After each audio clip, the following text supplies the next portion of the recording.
Is it safe for my child to eat meat and eggs and poultry and vegetables and cheese and cream and nuts? Is it safe? Is it safe for my child to eat beef and broccoli?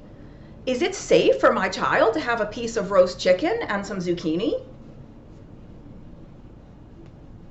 You see? You see what I'm getting at here? What I'm getting at is, why wouldn't it be safe? There's a lot of debate now in the carnivore world and in the keto world as to whether dietary fiber is required in the human diet, as to whether vegetables and fruits or plant matter of any kind, including nuts and seeds, including plant oils like olive oil or avocado oil, whether any of that's required.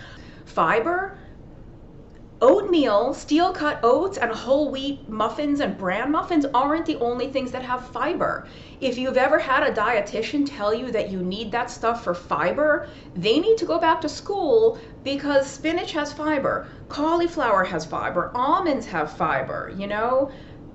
Any non-starchy vegetable, kale, whatever, cabbage, fiber, fiber, fiber. The concerns about children and adolescents following a ketogenic diet come from the early days of epilepsy diets, ketogenic diets for epilepsy. So it was a very, very high fat diet, extremely low in carbs, and also restricted in protein, more restricted in protein than what is considered like the moderate protein now in the keto world, very restricted in protein. Also, fluid restricted. They would restrict these kids' fluid intake sometimes. They also very often started these kids on the ketogenic diet with a fast, like a 3 or 4 day fast. So is keto safe? Yes. When you implement it in a normal, sane, rational way, when you don't do this crazy, unnecessarily strict, unnecessarily, restrictive, crazy, like diet that we know for most people it doesn't need to be that strict. Does your child need keto? So is keto safe? Yes. Does your child need a ketogenic diet? If your child has no medical necessity for it, then no, they probably don't need a ketogenic diet. If your child has epilepsy, if they have glycogen storage disease, we're seeing really good success with Ehlers-Danlos. Like all of these supposedly untreatable genetic disorders, they don't go away, but they get better with keto. Like a lot of the symptoms just get better. You can't cure those diseases, like some of those are genetic, but you can manage them much better. Many of us need this type of nutritional therapy now because we spent so many years accruing metabolic damage, or whatever you want to call it.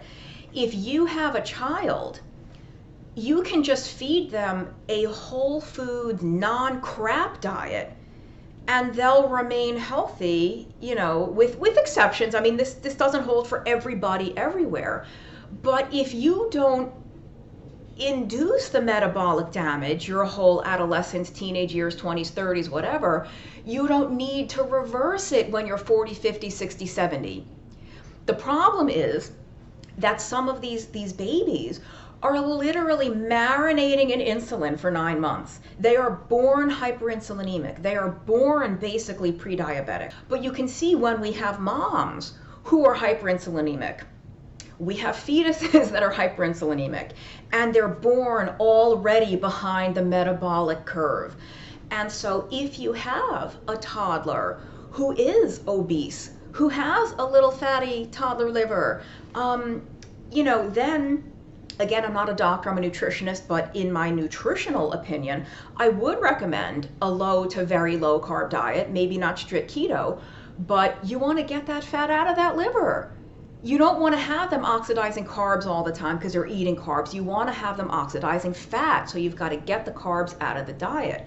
The problem isn't the once in a while cupcake and pizza at the birthday party for your child. The problem is that they wake up and they have orange juice and cereal and toast, a zillion grams of sugar. A couple of hours later, they're having lunch at school. They're having chocolate milk, they're having tater tots, they're having a burger on a bun, they're having French fries.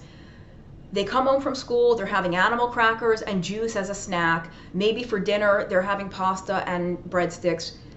That's the problem, okay?